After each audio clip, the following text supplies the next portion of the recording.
I'm in. All right, you want to kick it off, George? You ready? I am ready. All I'm going right. to share my screen. And everybody see that? Yep. It looks good.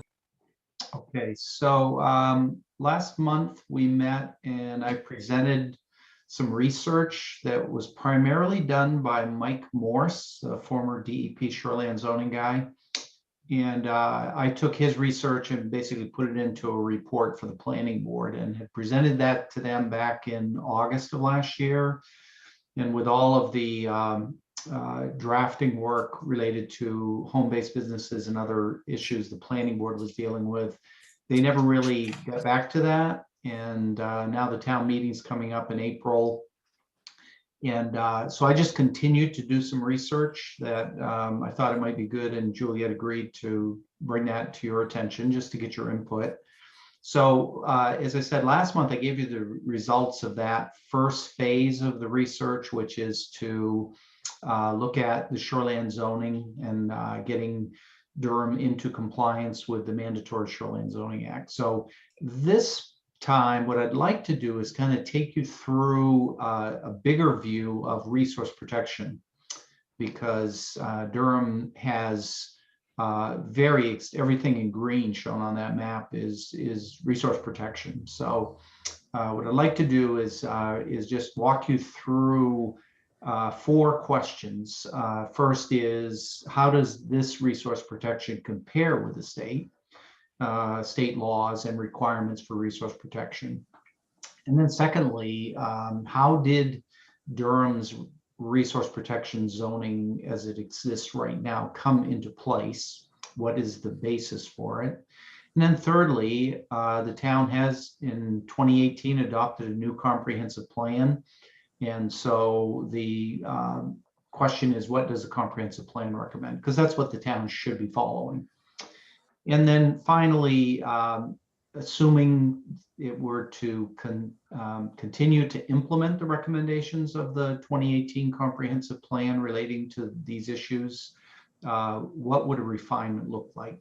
So I'm going to walk you through those 4 questions.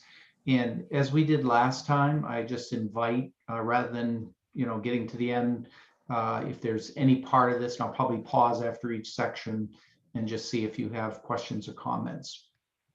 Everybody good with that? Okay. And let me just see if this will advance. Here we go. Okay, so this is the first couple of slides, or just a summary of what that report was that I presented to you last week, or last month, excuse me. So what is required under the mandatory Shoreline Zoning Act to be covered by DEP regulations for shoreline zoning? And so within Durham, you've got everything within 250 feet of the river. The runaround pond similarly is a great pond under state law, and everything within 250 feet of that must have some form of shoreline zoning. Doesn't have to be resource protection, but there have to be some limitations of development and standards that they have to go by within the 250 feet of the pond. And then the third area is, and this has just been added in Durham as of the work that was done over the last couple of years, those large open wetland areas, and they're non-forested. Some of them are wet meadows, some of them are shrub wetlands, but basically they have trees that are less than 20 feet tall across their expanse. So they're determined to be open wetlands.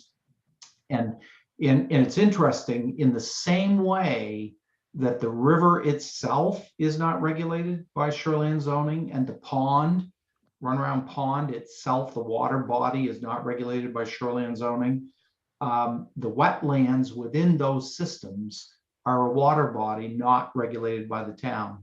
And so within those open area wetlands, there are wetland regulations under DEP rules, but it's not part of shoreline zoning, which is kind of a little bit hard to identify for people. So Then the last category of water bodies, water resources that have to be covered under shoreline zoning is everything within 75 feet of the larger streams. So the only streams that hit that threshold in Durham are Newell Brook, pretty much for its entire length. If you can see that cursor, Dyer Brook up into about where the elementary school is, I think, maybe a little bit beyond that. And then the East Branch of Chandler Brook, which becomes the Chandler River when it gets farther down and empties into the Royal River. And then Runaround Brook comes into Runaround Pond, that little extension over to the town line, and then a little bit of Libby Brook. Libby Brook does continue up through here. And then the West Branch of Chandler Brook, Chandler River, from the junction of the outlet of Runaround Pond and Alder Brook, which comes in here, under the DEP rules and the state law, only from that point, conjuncture of those two perennial streams to the town line is required to be shoreline zoning under DEP regulations. So those are the areas that have to be covered by some form of shoreline zoning. And of those areas, the only parts that are required under state law to be resource protection are the steep slopes and floodplains along the Androscoggin River. About half of Runaround Pond's 250-foot border is forested wetland.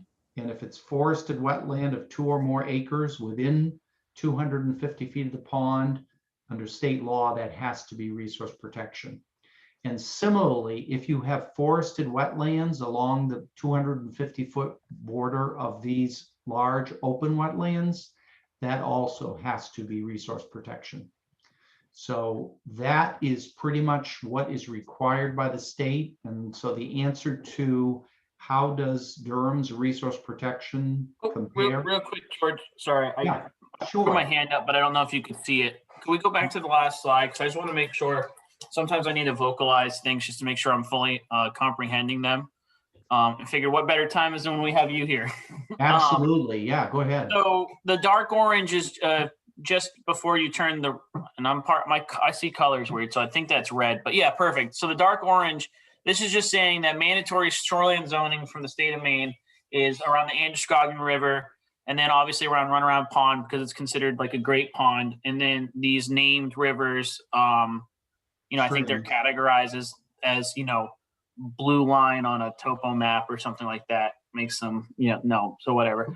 And then that very light orange, which is down by the shoreline zoning required within 250 feet of a large open wetland. Right here. That's a different shade. So that's not state required protection. Well, actually, this is intended to be the same shade as this one. These are both large open wetlands. And the reason is that, and this is part of the thing I'm going to be getting to later on and maybe into the next month's presentation, is that these maps are based on various databases that don't all line up. And so when Mike Morse did his initial analysis, there were 6 wetlands, 2 over here by Auburn, 1 off Bowie Hill Road. This one, I think, is that Runaround Pond Road at that point.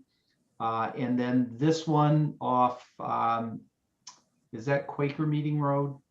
Probably not. And then there was one here. This one didn't even show up in Mike Morse's report to the planning board, but he found it after. So that's intended to be the same shade, and I kind of just put it in there from his research. But yep. Does that make sense? So when you say open wetlands, you're referring to emergent? Yes. Yeah. And so are these 1, 2, 3, 4, 5, 6 wetlands, 5 of which were known, but one of them, which was found later, are they from an NWI layer or something like that? They are, and there are 7. There were 6, and Mike added this 7th one. And yes, those are all from National Wetland Inventory. Okay, cool. Yeah. Perfect. All Okay, right, so then to the next slide, this is just resource protection. And around the Andro, it's driven more by the fact that there's floodplains and steep slopes. correct. And then it's also because of, I'm gathering that it's probably wetlands of special significance that are on the edges of those wetlands. No, actually, this one that has the ring all the way around it is actually Yeah. based on high to moderate to high value wetland, waterfowl, wading bird and waterfowl. Okay, The others are all forested wetland 2 acres or more. okay. If those are adjacent to the emergent wetland, open wetland, those then have to be resource protection. All right, and this is still, as you said, this is state mandated. This is what would be required if it was just the state regs. Okay, I just want to make sure I wrap my head around not only what we have here, but the justification behind it. So. Oh, cool. no, I really appreciate any and all questions like that, because the more you Yeah. understand it, the better we are. Yeah, Joe, that was a great point. I was actually going to make something similar because we're going to next get into talking about the Durham. requirement. Yeah, I think it's really important that we understand, I'm talking to myself here, that, you know, the orange is state mandatory shoreland, right? The red is state mandatory resource protection. resource protection. Yeah. So, so we've got that already, right, so far. And then we're going to add more to it. So it's. Yeah. it's- Yeah, and these are non-negotiable. This is what we have to have at minimum. So, Well, it's what we have now. yeah, We were supposed to have it. Yeah, now we do. yeah. I understand.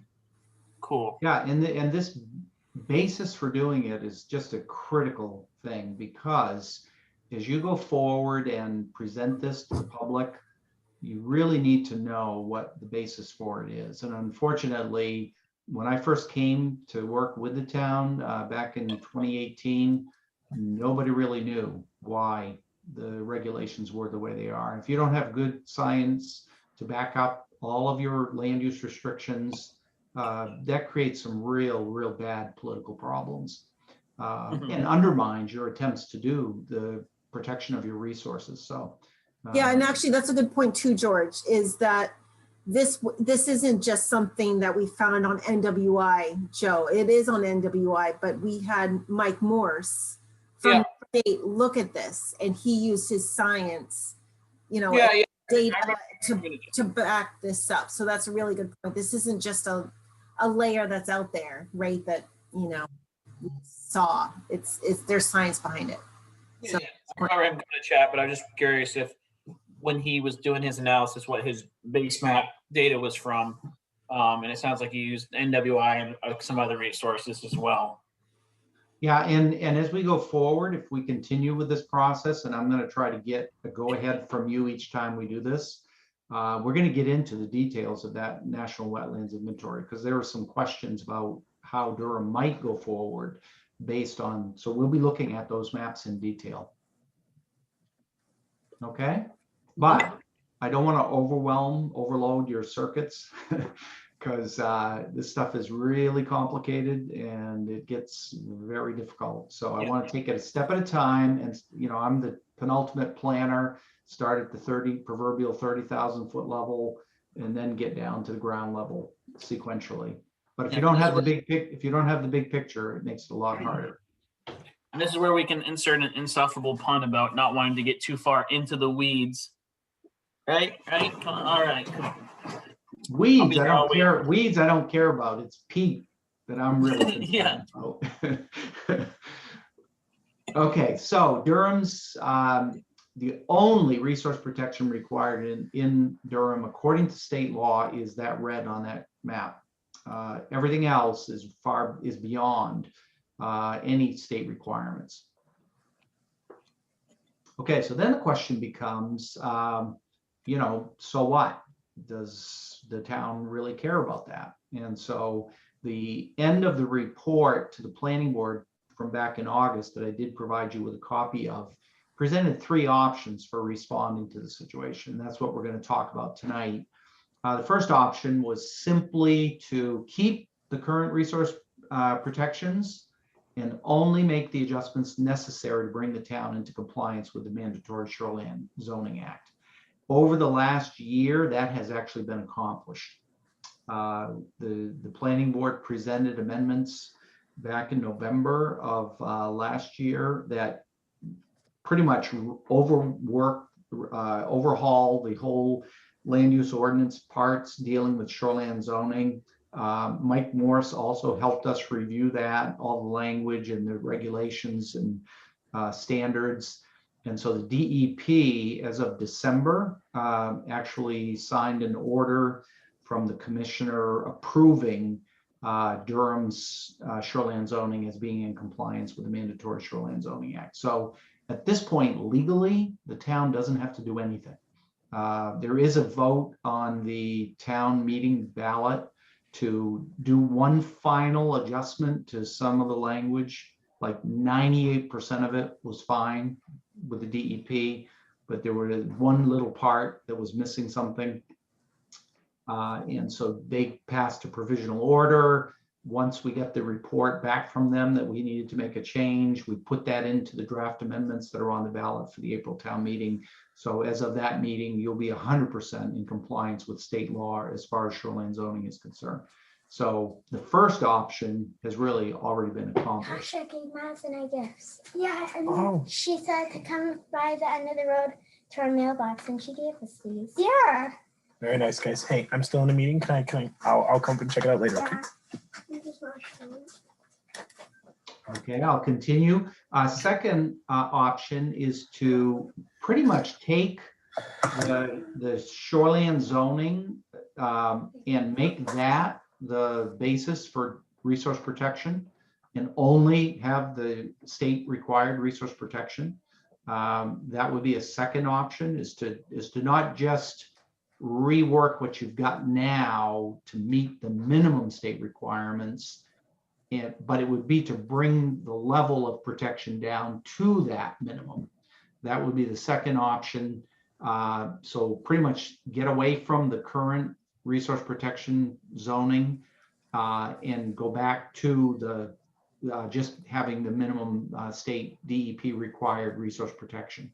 The third option is to look at where is this current resource protection zoning really out of whack with the state requirements, because the state doesn't require it.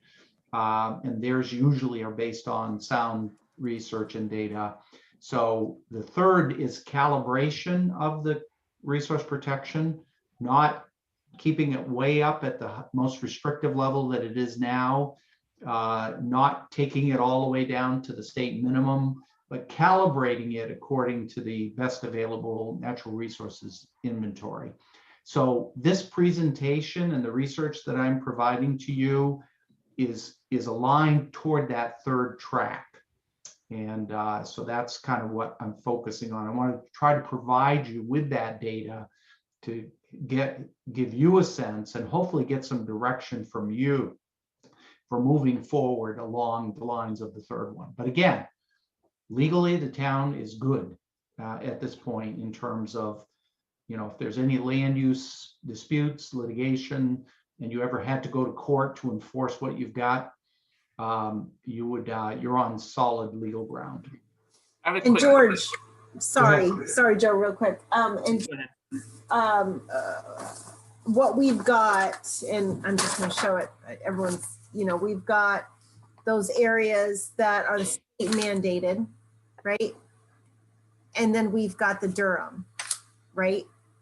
That's what we have right now. Well, everything that is state mandated is within the Durham resource protection. Yeah. But I And mean, then so the it's, Durham goes above and beyond, yeah. yeah, so I just wanted to make everyone aware, that's what we've got right now is all of it really in a way. So my question, George, would be then, so number 2, adopt the full framework of shoreline zoning provided by DEP shoreline zoning guide and abandon the town's total resource protection policy, would essentially just be the orange and yellow map that you had, that in nothing extra, correct? Yeah, basically what you would do Yeah. is this would all stay resource protection in the red, but this would go to stream protection and not all of these streams. I'm sorry, you have lots of these other streams. If you see over Yeah. here in the green, Yeah. those would be pulled out of resource protection. They would still be protected by the NRPA rules for stream alteration, but they would not have a 100-foot buffer on either side of it that can't be touched because it's resource protection. Yeah. And a lot of these floodplains areas, which we're going to get into, those would come out of resource protection, and then they just be ruled by the floodplain management. So there are other regulations that are less restrictive than the ones, but this is like far more restrictive than the state requires you to be.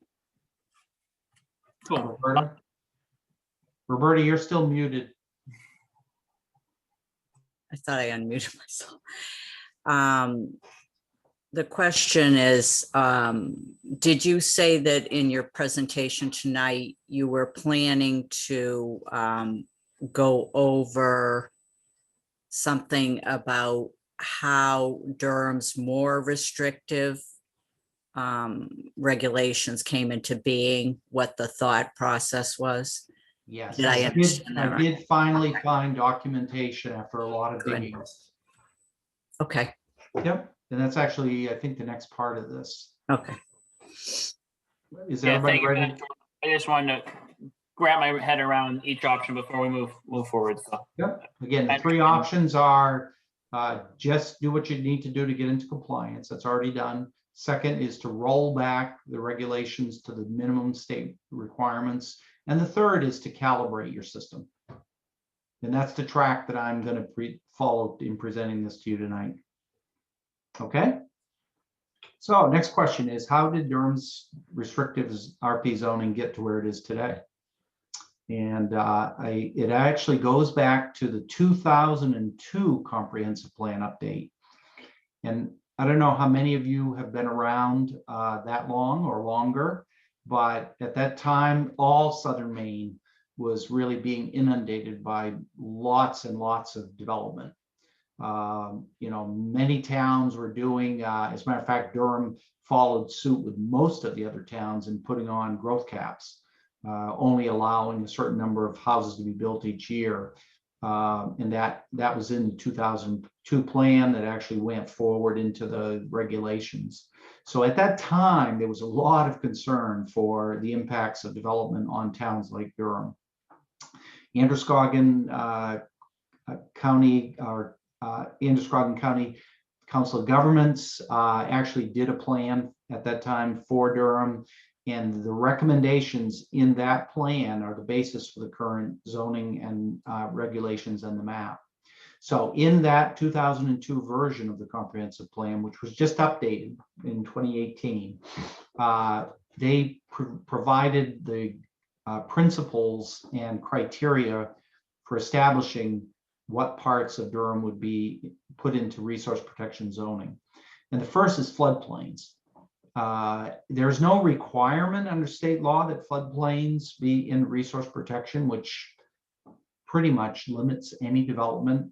What the state does require, as does the federal government, that you have floodplain regulations to ensure that if you do put development into floodplains, it is flood resistant, if not flood proof, and minimizes the damage and threats to public life. But, as we've seen all over the country and right here in Maine, there's a lot of development within floodplains.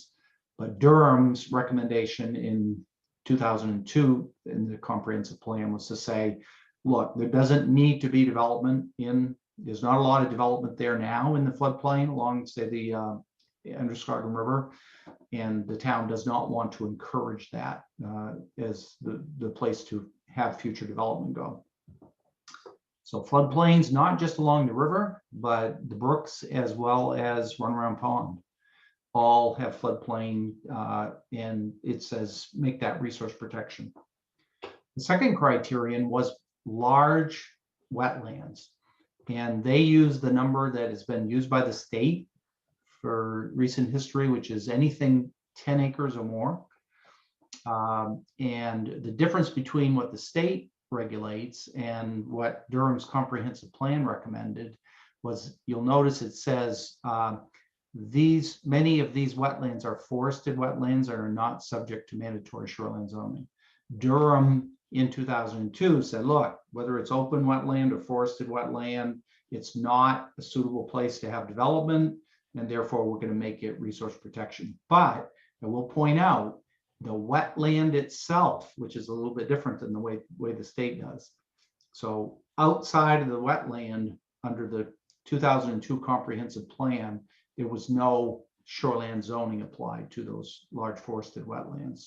Juliet, did you have a question? Okay. I just All right. yelling at my child. Nope. Oh, sorry. Then the third area is shoreline areas.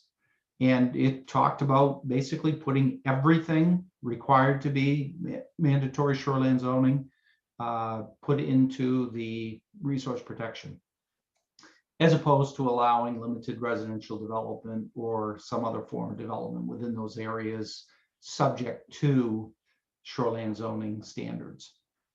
So the three areas were, again, all floodplains, all wetlands over 10 acres, and all mandatory shoreline zoning areas.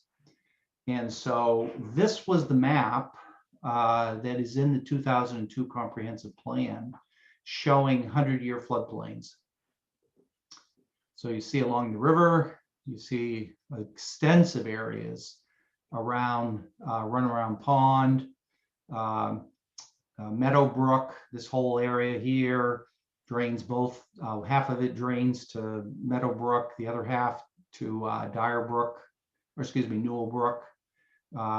So this was the map they used, and I'll show you later, this isn't even close to accurate. I'm not sure where this map came from, who prepared it, what database they used, but looking at the latest FEMA floodplain mapping, which is a lot more accurate than was done back in that time period of the 1990s. So anyway, that's the basis on which most of the resource protection that's currently on the map was determined. Here was the map, the wetland inventory at the time, late 1990s, around 2000. And so you see extensive wetlands all across town. In particular areas are inundated because of topography and hydrology. So that was also a recommendation of the 2002 plan to put anything over 10 acres into resource protection, whether it's open water, emergent, or forested wetland. Yeah, And- but it seems like a lot of this is overlapped by the floodplain map as well. Absolutely, Right, it yeah. is. Yeah. Now, if you look at that map, how do you determine what's 10 acres or more? And that's a lot of land to put into resource protection. So I wasn't here, and I haven't seen town records of the proceedings of the planning board or anybody else. But what went into the zoning map, one of the versions of the zoning map back then, was that in determining which of these wetlands to include in the resource protection, they used as a basis, and it says right on one of the versions of the zoning map, areas as defined on large scale tax maps. And I colored up this version. If you look at your tax maps on your town website, you'll actually see these swamps depicted on those maps. So it's part of what is on this page, but doesn't line up exactly with it. But that was the basis on which they decided which of those large wetlands to include in the resource protection zoning. And then you see the other three were brooks 100 feet on either side center line of all brooks, perennial streams, the 250 feet along the river and Runaround Pond. And then it says on this zoning map, the floodplain, as to show you how outdated the information was, as defined by the Army Corps of Engineers 1936 flood of record. So the basis on which. So it came to be as it is now. The zoning map, which is, you see November 3rd, 2020, last time it was updated, that is based on the 2002 comprehensive plan, which recommended all floodplains, all large forest, all large wetlands over 10 acres, whether forested or non-forested. And then all areas covered by mandatory shoreline zoning would also be put into the resource protection. So that's the basis on which the current zoning is in place. So what does the 2018 comprehensive plan update, which went through a public process, went through a town meeting, and was adopted, was certified by the state as being consistent with the Growth Management Act, which is another framework of legislation that controls planning and regulation, land use regulation at the local level. So part of that process was to do some public input, and the town put a survey on through the Greater Portland Council of Governments on the website, and almost 400 people responded to that, which is pretty amazing for an electronic survey input of a town the size of Durham. And so part of the survey looked at the question of how does the town want to approach growth management? The town had since 2002 adopted this growth area, saying that 70% of the town's growth should occur in that Southwest Bend Growth District, which is about from the elementary school down to the river, and then on either side of the corridor, Royalsboro Road corridor. And that wasn't working. The town, it didn't pass state muster for how it was going to be done. And so, but that was one of the scenarios that was presented to the public during the comprehensive plan update process. The second option, and let me just zoom in a little bit so you can see these. I don't know if you can read them. And if I can do that, yeah. Okay, so question 15 on that survey was, which of these three strategies is the best growth management approach for Durham over the next 20 years? And so the first was adopt policies that will result in the majority of new homes being built on smaller lots in the Southwest Bend Growth District in the center of town, and limit the construction of new homes in other parts of town to preserve rural character and protect natural resources. That was the plan that was adopted in 2002, and the town could have continued down that track, only make it a real plan that would work to do that. Second option was to allow new homes to be built anywhere in town, as long as the lots are large, and the plan defined that as being 2 acres or more. Natural resources are protected, and views from development to public roads and neighborhoods are buffered. So basically continued the rural zoning of Durham, and but ramp up the resource protections that are part of that. So people can build their houses anywhere on 2 acre lots, but if there are wetlands, streams, and other environmental issues, the town should be doing a better job in terms of regulating that. And the third option, which I kind of talked about earlier under those, how do we move forward? And that's to basically roll back the land use regulations to make it easier to develop land and build new homes, allow homes to be built on smaller lots anywhere in town, as long as minimum state environmental standards are met. And basically, you know, half an acre of land, if you can get a passing soil test and have a well and meet the groundwater nitrate standards, you could build on as small as a half acre of land under Maine law. And someone would say, well, why would you want to allow that? Well, affordable housing is one issue. Many towns look at those issues. And maybe not allow that everywhere in town, but at least in some places. But we wanted to present, you know, a fair spectrum of policy options, rather than, you know, the typical criticism is, you've come in, your minds are already made up, and you're just taking our input so that you can say you did it. We wanted to fairly give what are the options for Durham. And then the fourth scenario at the public forums that we did was say, look, maybe it's a mixture. Maybe it's something else. So we tried to give just every opportunity for the townspeople to decide what direction they want their town to go in. So as a result of the surveys, and then I'll take your question, Roberta, most participants in that process, both in terms of the survey as well as the public forums, did not support rolling back the regulations. Nor did they, a majority, support the concentrated growth. Most of them were pretty much along the lines of the status quo, which is large lots spread all over town. Roberta?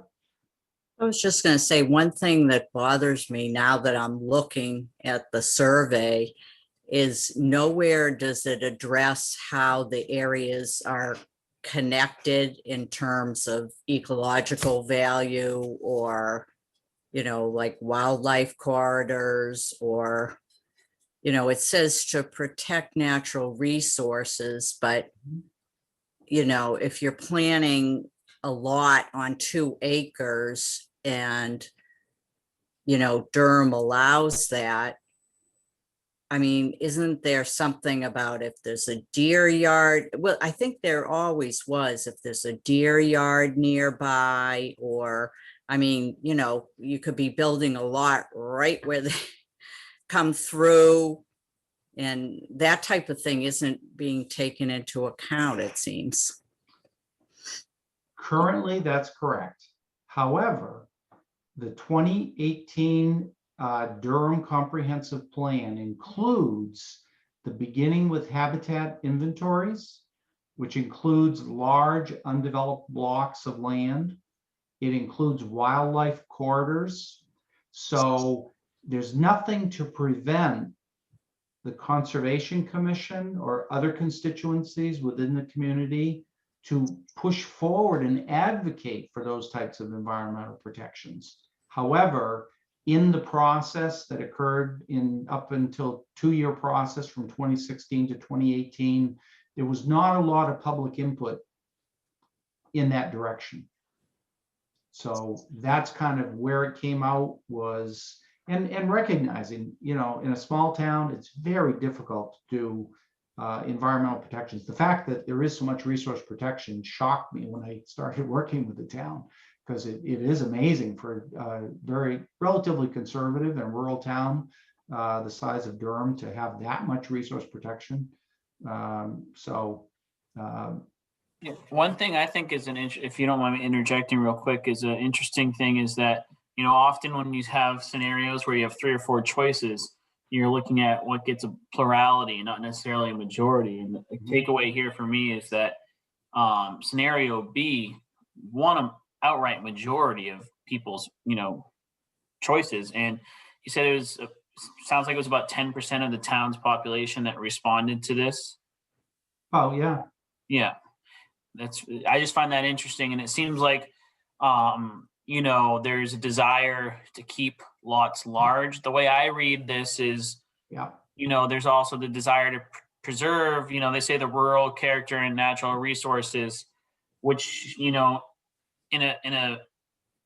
some regards, with us having already a lot of, resource protection, is limiting development in some of those areas that would be unbroken habitat blocks highlighted in beginning with habitat and stuff like that, So I just think it's interesting that it seems like people are relatively happy with that approach, by quite a large margin.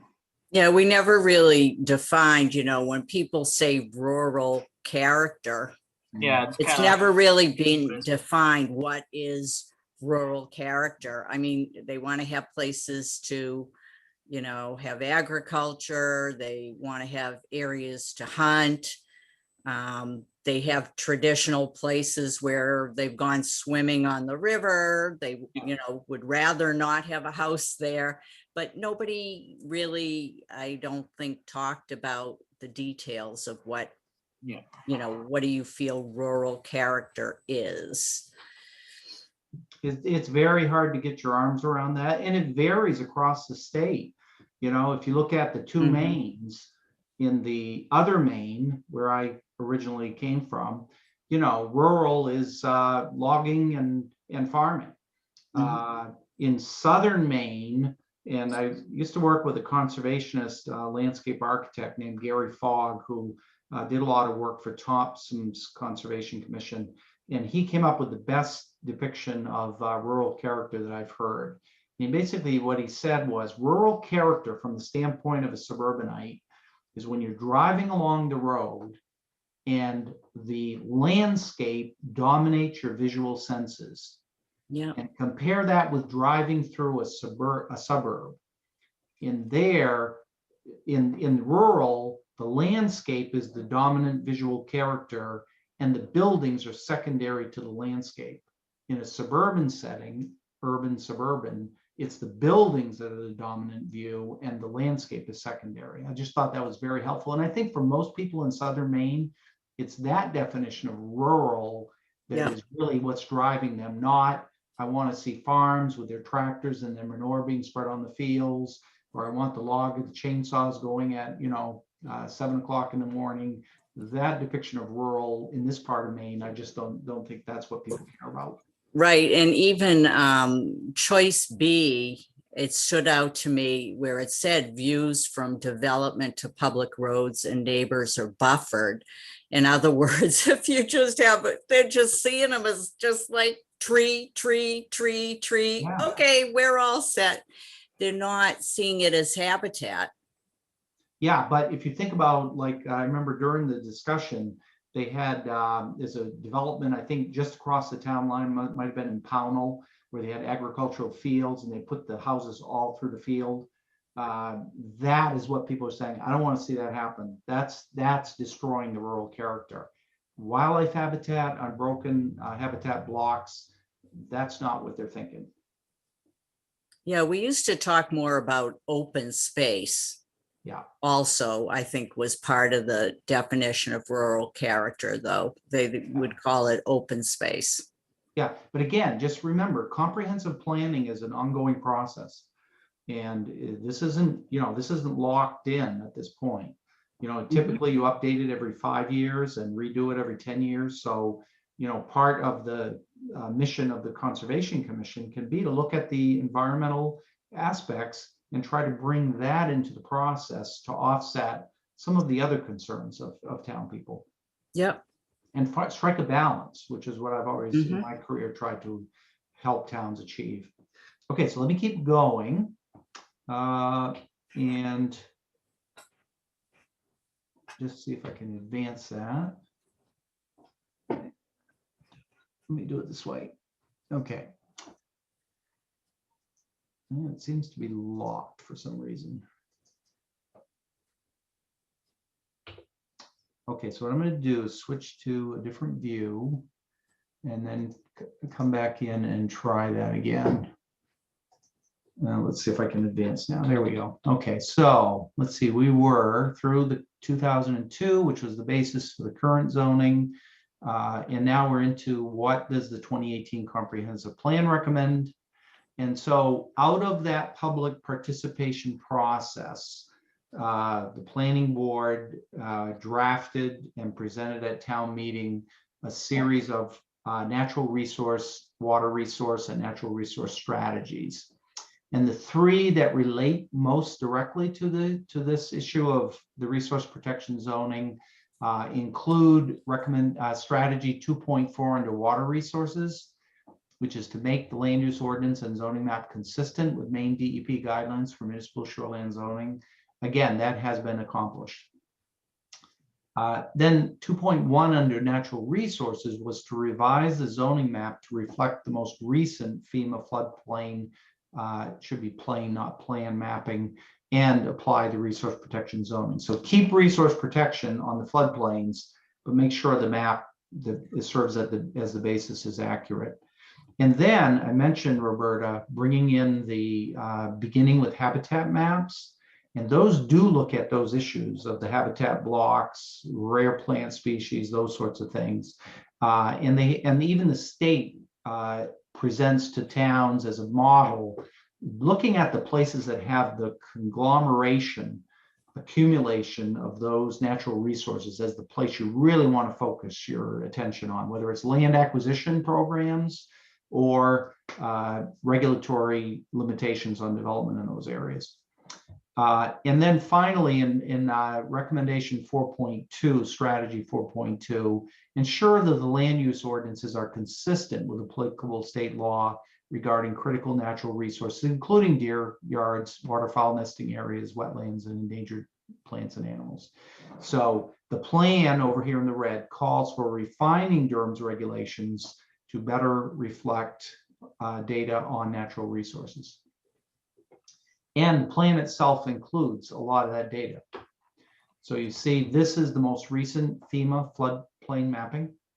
And I'll, in a little bit, I'll show you how that overlaps with the 2002 version. You can just, if you can remember that gray map, it's far less extensive than what they thought in 2002. So basically you have along the Androscoggin River, and what happens here, and I don't know how familiar you are with the way these rivers work, basically you have a dam at Lisbon. And during the major floods like 1996, that dam holds back the floodwaters coming down from up the watersheds. And so a lot of this is, it's low lying along the road here, but the dam is aggravating and extending the flood areas. So a lot of these streams like this right here, what's happening is the water's backing up, these steep slopes constrain it. And so the water starts flowing up these streams during those major floods. These roads like here, Swamp Road, those roads create dams as well that create flooding, because those culverts going under the road are not adequate to hold the floodwaters. So, but even so, if you compare, and I will in a minute, the 2002 mapping of the floodplain compared to the actual FEMA floodplain, it's not even close to accurate. Actually, I'm sorry, it is the next slide. So what I did was I overlaid in a transparency, the red, and I'll zoom in just a little so you can see better.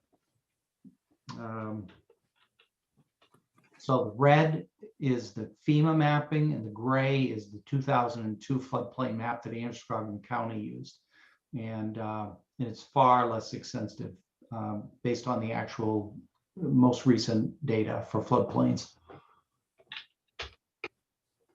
Similarly, with the wetland inventory, National Wetland Inventory, this is the latest in GPCOG, who you're doing your land use planning with now instead of AvCog. They went by the National Wetlands Inventory, and all wetlands 10 acres or more in size, both forested wetlands as well as emergent wetlands. So that is the best available current natural resources data on wetlands. Here is the beginning with habitat. This is also in the 2018 comprehensive plan. And basically beginning with habitat, as I mentioned, recommends really focusing your efforts on areas containing multiple natural resources. And those are listed over here as being rare and exemplary natural communities, rare plants, listed animals, significant wildlife habitats, riparian zones and water resources, and then those undeveloped habitat blocks like this one right here. So what they did was they kind of created a qualitative assessment of trying to say, okay, which of these are the most important? And so based on these rankings and values, so for example, critically impaired has a value of 4, and compare that with threatened species with a buffer has a value of 2, species of special concern, and that obviously is ranking coming down from endangered species classification, gets a value of 1. So wherever the darker the green, the higher the values and the conjuncture of values. And so what the comprehensive plan adopted in 2018 said, anything in the dark green 6 or greater, consider for either, and I'll go back to that chart, either resource protection or mandatory clustering to preserve those natural resources to the maximum extent possible. So these are the most recent natural resources inventories available to the town.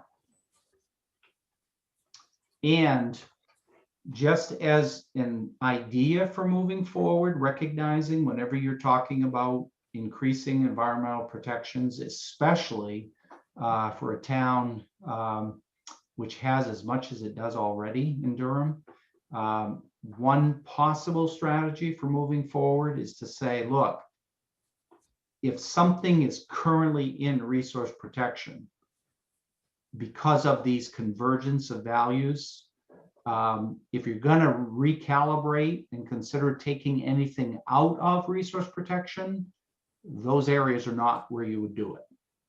So this comprehensive plan could be used to say, look, if we're going to start refining the resource protection, we're going to use the beginning with habitat criteria to say, even if an area isn't currently under the current floodplain, but it has all these natural resources values, we're going to keep that in resource protection. So answer, what would Sorry about that. The last map there, yeah, that you had up the beginning with habitat, it says area, oh, the second one. next one. So this shows us significantly fewer areas that are being called valued areas currently zoned as resource protection than what is has 6 or more on the other map. Yes, and the reason is that in terms of refining what's there now, this is not at this stage advocating, and again, this is all subject to discussion and your input. Yeah, I understand. But just my starting place in terms of, look, it would be hard to argue against saying areas that are currently resource protection. If we're going to be refining this, the comprehensive plan says areas 6 or higher be considered for resource protection. You don't need to consider it, it's already there. So what this map, my question is, on this map right here, it's saying that these are beginning with habitat high value areas currently in resource protection. yes, But there are ample more spaces on the beginning with habitat areas on the beginning with habitat map that have 6 or more occurrences. So I was just wondering what the discrepancy there is. okay, so again, in my view, what I would recommend is a staged process where you recalibrate your resource protection zoning to accurately reflect the best available natural resources inventories. And once you have it calibrated to that, then you can consider that recommendation. Use the beginning with habitat maps provided by Inland Fisheries and Wildlife to identify areas with a co-occurrence value of 6 or greater for any other areas that are 6 or greater. But do that as a separate process because it's adding on more land restrictions. Yeah, so I guess what I'm asking is that map that you just showed, is that saying these are areas that have 6 or more occurrences but are already resource protected via another mechanism? They're already in your zoning resource protection and all you're advocating is keeping it there. Okay, yeah, that's what I was just That's trying to understand. So this isn't the 6 or more co-occurrences. This is just saying these are things that have 6 or more co-occurrences but are already protected under a different classification due to floodplains or wetlands and things like that. Yeah, exactly. Okay, perfect. Yeah, I just wanted to clarify for Yeah, myself. it's very important to understand what is being presented here. So does that mean that if we were going to go to the beginning with habitat maps and strictly just say, okay, anything, 6 to 8, that we want that in resource protection, does that mean we would be adding resource protection that does not currently exist? That's So correct. we'd be adding things and then, okay, so there'd be even more. Okay. It sounds a lot. Unless it we sounds a lot. subtracted some. Yeah. It Which is sounds a George lot saying, like don't refining subtract. this, like what currently exists. We're refining this. We're refining these protocols, and where we're going to go from there. Which especially if we're going to, say finish this part and then move on to other areas that are 6 or greater, but not yet reflected on this map that we're looking at. Hey, we'll have some precedence and a bit more guidance. So I think it makes sense to address this area first, Yeah. and then expand to that. Yeah. That's my thinking and approach. Yeah. But again, when we get to the end, I'm going to be looking for you folks to say, okay, let's continue in that direction. Or you could say, no, let's go in the other direction. Yeah, and my Yeah. question was just confirming what we're looking at right now. I wasn't trying to start the, Oh, no, that no. is going to be a whole different discussion on what we want to recommend. I just wanted to make sure that what I was understanding now is that these are just areas that are already being captured Yeah. in another mechanism. So. Everybody with me? Yep. All right, let me just keep going. We're almost getting closer to the last set of questions. So assuming that you did go in the direction of the comprehensive plan recommendations, but simply recalibrating what you've got for resource protection to match the most recent wetland, floodplain, and other natural resources inventories, what would that look like? And so I think a comparison for a process is what the town did in the 2002 recommendation, as well as the 2018 plan related to aquifers. So this map was done by COG, and it shows, this was up until 2019, the Aquifer Protection District is what was shown in red. And that goes back to old sand and gravel aquifer maps that are outdated.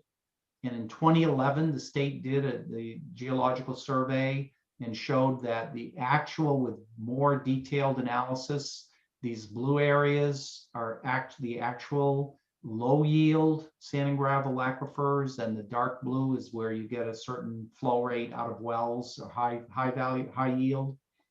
And so in the last iteration of the zoning map amendments, the Aquifer Protection District was revised from the red to the blue.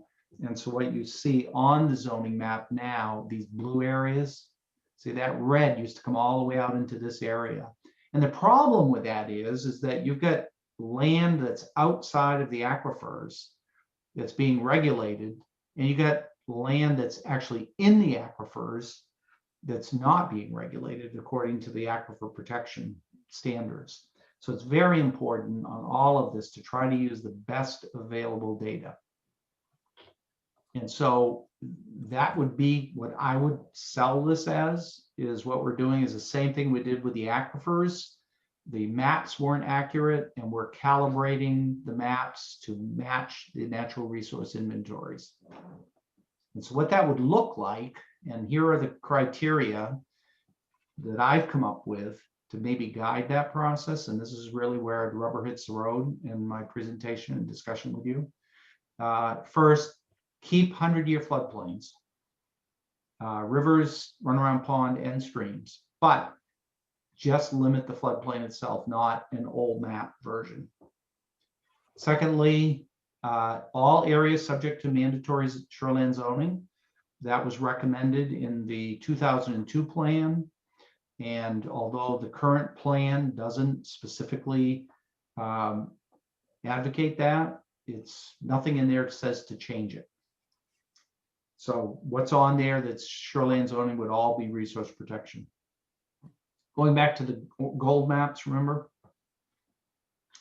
Third criterion would be, instead of 100 feet from a stream, DEP and all of the state regulations have been calibrated by them to go to 75 feet, because they had some were 100, some were 75, and the state, just to avoid confusion, brought consistency to all of their regulations to be 75 feet from a stream. And so that would be a possible calibration here to calibrate it with this DEP. So you don't have somebody out there, which has actually happened in Durham, where DEP said it was 75 feet. They built their foundation 84 feet from the stream, and the town said it's got to be 100 feet. So that's a bad situation where you got one agency telling them one thing, another agency telling them something different. Yeah, but doesn't local ordinance take precedence over state? Absolutely. You can be more restrictive. Yeah. You can be. But what is the science behind that? And if you want to make a case for 100 feet is far more protective than 75 feet, you can try to do that. But you should have science to back it. Yeah. Yep. Okay, so land within the forested wetland of 10 acres or more. And I've added this, having done some additional research, which we'll get into next time, along with all contiguous wetlands. So let's say you've got a 10-acre forested wetland, or say 12 acres, and there's a 2-acre emergent wetland that's right on the edge of it. If you go by only 10 acres or more, but they're two separate wetland classifications, the whole wetland system is what should be considered. And we'll get into those weeds, Pete, next time. But I just wanted to lay out some criteria that we can explore in more detail next time. So one would be based on the 2002 comprehensive plan, based on the current zoning, basically use a criterion for consideration for recalibrating the resource protection, include all forested wetlands, 10 acres or more, along with any contiguous wetlands with it. And that's more restrictive than the state is. And similarly, those emergent open wetlands, non-forested, again, if there's a 2-acre forested wetland on the edge of a 10-acre, include the 2 acres of forested with it as one system. And then land within 75 feet of an emergent wetland. Okay, under state law, there is a provision for reducing the 250 feet around those open wetlands down to 75 feet. And we can get into the pros and cons of that in details next time, but I just want to lay out these criteria as possible considerations for refining the resource protection zoning based on the research that I've done. And then 7th would be under state law, if those open emergent wetlands are rated as moderate to high value for water wading and waterfowl, that has to be 250 feet around it. But for all the others, and I think there might be 1 or 2 that meet that criterion, all the others, you don't need to have resource protection. And you don't even need to have 250 feet around that swamp treated like it's along the edge of the Androscoggin River or Runaround Pond. And finally, land rated by beginning with habitat is having 6+ multiple natural resource areas, but only that are currently in resource protection, as we just discussed. So if you were to do that, what would that map look like? So I've actually gotten GPCog to do a first crack at this. And so what it looks like is this. So on the left is the existing resource protection. And I'm going to zoom in. So on the left is that all of the green, it's just one color here to help compare. So you see the river, you see the floodplain along the river, you see the floodplains along the streams, this large area, which is a lot of forested wetland, Runaround Pond, as well as this very large wetland area, and then the streams themselves. Okay, so that is currently based on a lot of outdated natural resources inventories, primarily the floodplains.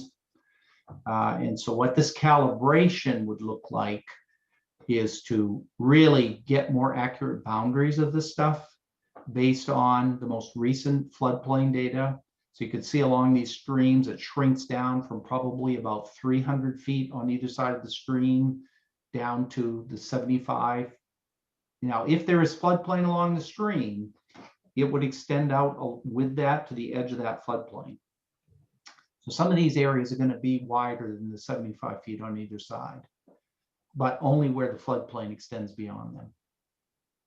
So this map is a first cut at applying those 8 criteria.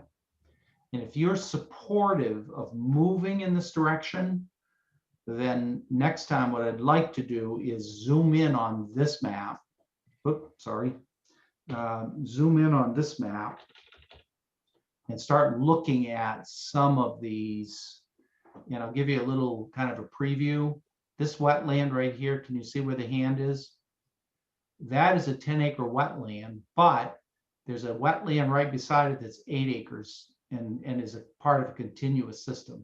But because the National Wetlands Inventory gives a different classification to this 8-acre, it comes out as being not showing up on the map. And that's kind of the fine tuning. But again, to go through all of that work of trying to refine those types of situations, if you're not supportive of, moving in this direction, then that's a lot of work that would just be a lot of waste of time. So again, what I'd like to do next time, what I'd like to do next time is kind of walk down through some of these, and particularly from number 4 on, that's where it really gets complicated. But I thought I'd start out with the 30,000 view first. No, this is good, George. So one thing that I'd like the commission to think about is that I'm thinking about is if we are going to do this based on science, right? Based on data, which I think we need to do, right? This is what we talked to residents about back in 2018, George, and it's the truth. That's what we want to do. Then I feel like we need to, like with the BWH maps, we need to look beyond just the areas that are already within our resource protection. Just because if we only include what we drafted back in whoever, then that's not data, that's not science, that's just limiting us, Yeah. Just the thought, at least to look at it, see what it looks like, and then we can go from there. But I don't know why we wouldn't. Just politically, my suggestion would be, having done this for 40 years, if you start out with recalibrating it based on existing zoning and the best natural resources data, you have a chance of getting it approved. If you start going beyond current regulations, whether the science supports it or not, there's going to be, and a lot of this stuff isn't black and white, that yes, we need to protect that unbroken habitat block. You have to make a pretty strong case for it. And my concern and experience has been, if you start layering on issues, it gets so complicated that the average voter just throws up their hands and say, let's not do anything. As opposed to, if you build credibility and trust by saying, look, we're going to start with just fixing what's broken here, and then we're going to come back in the next phase and start looking at other resource issues, including beginning with habitat, and take that planning board comprehensive plan recommendation to consider resource protection or mandatory clustering for areas that are currently not protected by resource protection. But do that as a separate process, because that's complicated enough. Yeah. You layer that on top of this, and you end up potentially jeopardizing this important refinement. But other argument, playing the opposite argument, say, look, if you get this, people are going to say, we've had enough. And so, it's not like either way is perfect, but just my Yeah. experience is coming in and really having a solid case for what you're doing based on, look, it's already there now. We're not really changing that. We're just fixing it. Yeah. Yeah, George, what? Oh, sorry. Go ahead, Juliet. So one last thing, I hear you, George, completely. I would like to look at it though. I would like to see where are those areas? Is it really like majorly different than what we've got on the right-hand screen? Is it a major increase? I'd like to just see it. Honestly, the right-hand screen, there are some areas that are quite different compared to the left hand, right? Like the wetland complex in the northwest. Actually, if you can see the arrow, Yeah. this area here, which is based on outdated data, this shrinks down over here. Yeah. But this wetland system right here is not currently protected over Right. here. And then it go to the west, the very edge of our town. Over here? Yeah, right there. Yeah, so you can see how this would increase protections for these wetland and stream systems over what's there now. Yeah. I And- think. Go Go ahead. Sorry. No, please, George. Go ahead. So what I'm saying is, again, politically, what you're telling people, look, yeah, we are going to be adding these areas because the science supports it. We're going to be taking out these areas where the science doesn't support it. And whether it goes which way is really not the issue. The issue is, what does the science support? So when you said not looking at the BWH outside of the RP, the resource protection, that was for just the BWH, but for wetlands or floodplains, we looked outside of the existing RP. Is that right? Yeah, there are going to be some areas like along the river here where that boundary actually expands because of the most recent floodplain. Yeah. But again, some landowners are going to have their land more restricted and others are going to have restrictions that aren't supported removed. And you want to be able to say to both sides, whether they're getting more restrictions or restrictions are on there unfairly, you want to say, look, we're being fair to everybody and we're following the science. That's why I'd really like to see the 6 and up everywhere, because if in those areas where we're adding and we can show there's 6 and up as well, then there's more proof in the pudding, you'd say, in that data, Yeah, I wanted to say something, but I know Zach's been trying to say something a little bit as well. Yeah, no, I'm looking at this and we're basically, I see us at kind of sort of a junction here on strategy, and I think it's going to be pretty important for us to come to an alignment here in the group before we jump too much further down this path. I think that it sounds like having good data is important to everybody. It sounds like we've got a reasonable amount, and I think we have to have a discussion between ourselves to sort of see where we should go with that data and what strategy might be best, because what you're saying, George, it makes a lot of sense. At this point now, we have to sit, and I think as a group we need to look at some of the specifics, get into some of the gritty detail on our own, and maybe from there come to a conclusion on where we go. Am I reading the room here maybe the same way everyone else is? Yeah, my question is, so George, what's your plan with us for next meeting, April 1st? Okay, so again, this isn't the end of the discussion.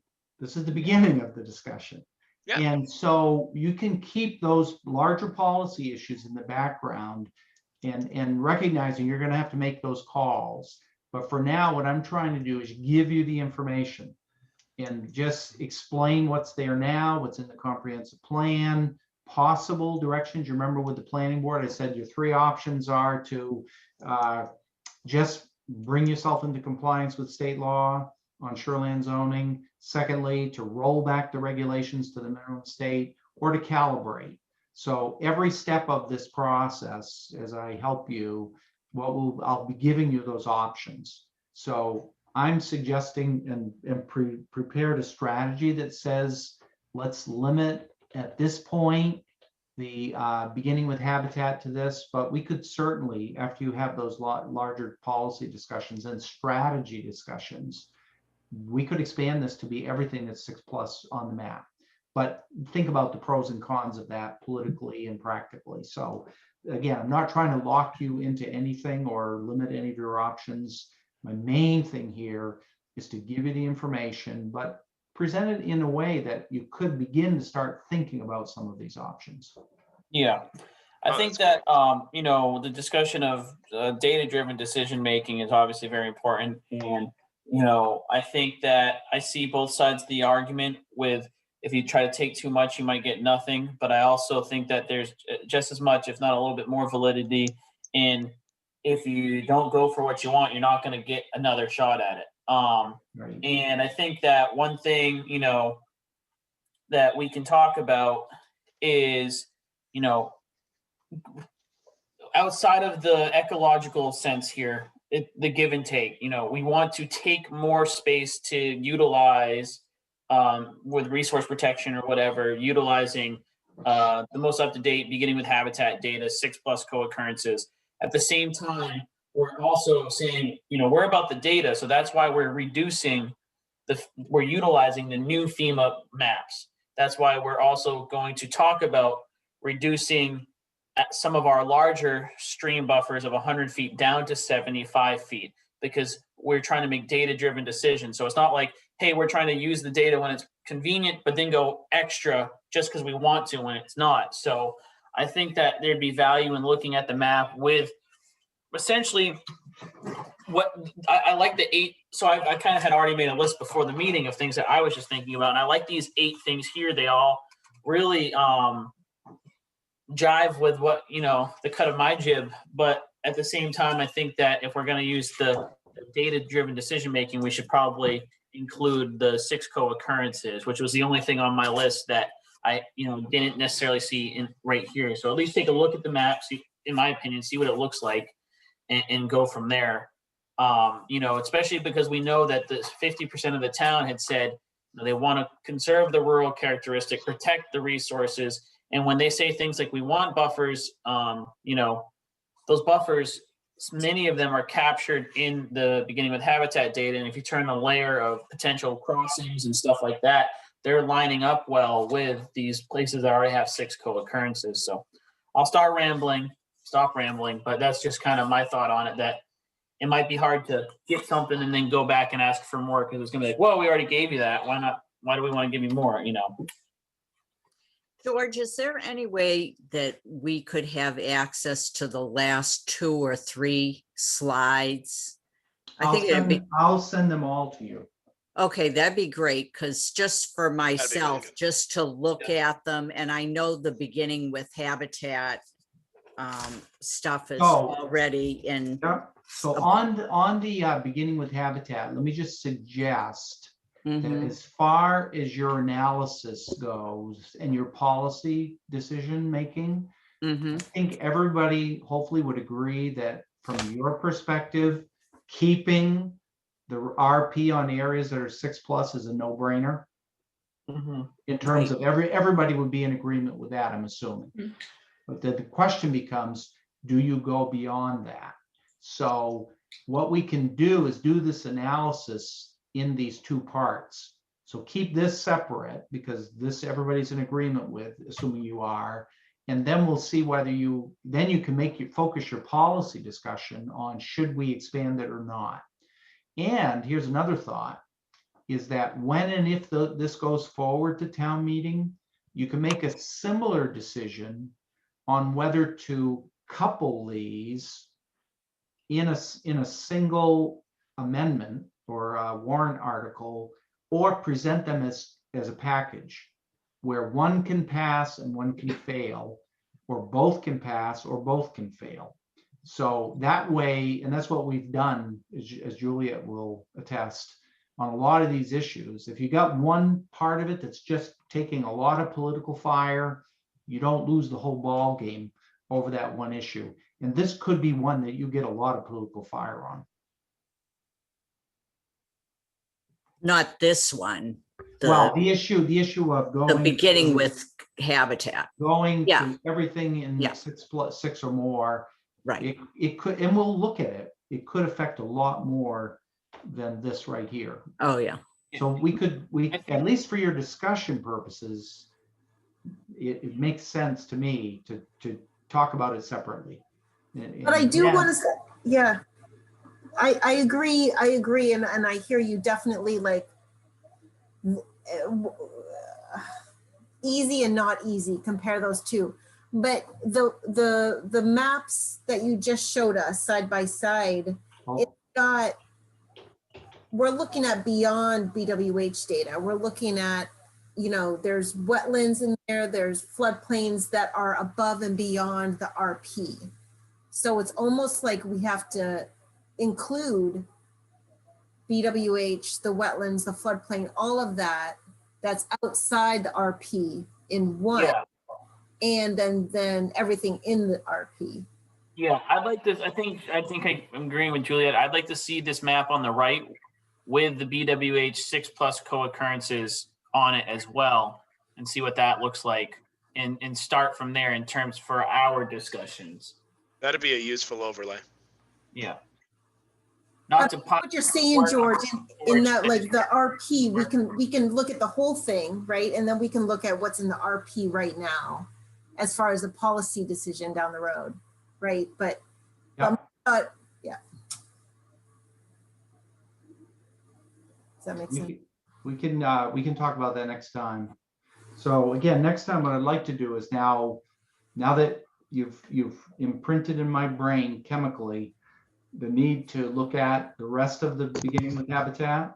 What I'd like to do is just continue with this analysis, looking at some of these really, really complicated issues of these large wetlands and the boundaries around them. That's going to be a real daunting thing to get your mental arms around as we go forward next time. And that would all be with existing maps. I mean, none of this is going to have to be on the ground. That was already Oh, no. This Yeah. is all with existing maps. townwide mapping level of data. Yeah, and I think that where George is bringing us, I think that in terms of like the political give and take, that what he's about to present to us, we could probably do some giving off of some of those things based off of, don't hold me to it, but just like my thought process on some of those regulations. Now that George just kind of putting a little bit out there, I've done some more reading in there. It's a lot. And they're complicated. Well, I mean, yeah, just the streams, right? The 75 feet, the difference between that and what is it right now? 200, 250? No, it's 100 on either side versus 75. 75 on each side. Yep. So it's 150 versus 300 total along that stream corridor. Excuse me, 200. 150 versus 200. Yeah. We'll need our thinking caps next week. Yeah, do we want to use next week to discuss further on this? George, are you able to join us next week, or would you want to present the rest at the end of April? Let's see, that would be next Thursday. April 1st. Sam, what did we have planned for the first? I forget. We kind of just just gonna wanted to discuss what we've been hearing from George and kind of wrap our heads around it, which I it think seems we like should- there's a lot to talk about. I think we need to keep going with George before we can really fully understand everything, right? So you guys really want to make a fool out of me, huh? No, what? We swear we'll show up to the meeting. Okay. Yeah, I can do that. Okay, great. And this isn't a week-long April Fool's joke. Don't worry. Okay. I so get it. I get it now. Sorry. I will send these slides out to you. Yeah, and I think at some point we're just, as a Concom, just gonna have to just talk about this for a full meeting. Yeah. Bounce ideas around. Well, let me ask you, do you want to do that next meeting, or give George maybe a little bit more time and we can run George's next presentation the following meeting? Do you think that would be better time to have that discussion earlier? We had originally talked about having this extra meeting in between this meeting and next month's meeting to discuss. So essentially learn some stuff from George and then discuss what we learned from George, and then learn some stuff from George and then discuss. So we don't spend more George's time here of us just chatting while he's like waiting, because he's doing a lot for us. But you know, like Juliet said, there could be merit in just learning some more stuff as we go. Like, you know, I just want to make sure that personally, I would like to move through it a little slower so we can discuss in between meetings and make sure we're not missing any questions. So the following meeting, we can bring some questions that might have come up in the previous discussion, but I'm comfortable with whatever the group would prefer, you know. Well, can I ask George too? George, you're doing us a heck of a favor by bringing us all this, all of this info. What would you prefer? Would you prefer to meet next week, or would you prefer to have a little bit more time in between? Oh, I'm ready to roll. Yes. And I think this is kind of good to have it fresh in your minds. And the other advantage with going next week is then you'd have the full package of information. Okay. And there's a lot of technical aspects in terms of the limitation of my ability to do research and mapping and GPCog. I have to tell you, I have squeezed blood out of both GPCog and beginning with Habitat to the point where they're not answering my emails and phone calls anymore. Oh, no. Oh, George. Not good. Yeah, so I mean, these maps that I've presented to you, the town basically got at no charge through your membership dues with GPCog. But I've asked for iteration after iteration after iteration to get it this far, and I could show you the 50 different versions that I've got. And Appreciate all the door kicking. The guy down there isn't returning my emails. so, Oh, no. we'll talk about limitations of what we can do next time too. Well, But maybe on we that can note, do, George, do you think you can grab that BWH map? Is that something they've already done? The BWH 6+ everywhere? Or is that something they'd have to run? Well, here's what I asked, beginning with Habitat, to do is I basically said, look, on this map, they've got, and I'm going to zoom in if I can here. Yeah. Okay, so under their inventory and ideal world recommendation from an environmentalist perspective, they have a 250-foot buffer around all forested and non-forested wetlands, 10 acres or more, including along all of these streams. And so what I asked them to do, just to see what it would look like, remember those criteria I had, 75 feet? So Mhm. instead of having 250-foot buffer around some of these wetlands, what would it look like if you had 75 feet? But first, they offer on their website to do customized maps, but after hearing what I was asking for, part of their problem is this data is not just for Durham. Yeah. Their databases go across all the town boundaries. Mhm. So it's hard for them to make a change to just yours without changing everything else. And so it's a lot of work, GIS work for them that they're not willing to do at no cost. And GPCog is saying, look, we don't have the capacity to do this. Okay, well, so I guess that's something the commission can talk about, you know, see if we've got some budget available to make any extra maps that we might need in the future, you know. But also I know Joe, you've got some too, but GIS resources that if I could get my hands on the data, we can. Yeah, let's talk about that next time, Okay, for sure. yeah. great. So everyone write down all your thoughts right now and then we'll reconvene. Yeah. next week. Yeah, I mean, just real quick, I do think, Julia, at some point, gonna need to explore private or some other way to get some of the mapping features, just because, you know, I think it's difficult. You can only rely on the free resources so much due to bandwidth. Before they issues. stop answering your emails, yes.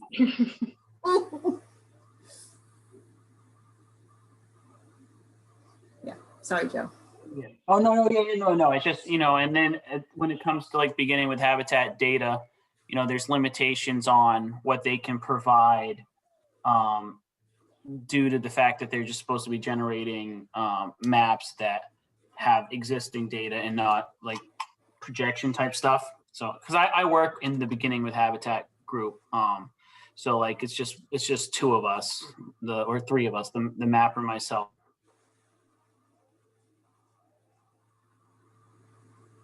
Oops.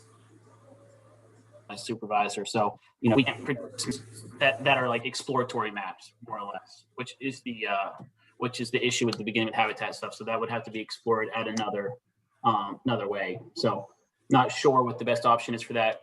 Mapping can get expensive, and I don't know what we have available there, or if there's anything through some sort of town grant. Like, I don't know if the town has any relationship with any mappers or anything like that. So makes it a little tougher to get the conceptual things. And on my own, I don't have the GIS know-how to do it myself either, even if I had the data layers and whatnot. So it just makes it a little tough.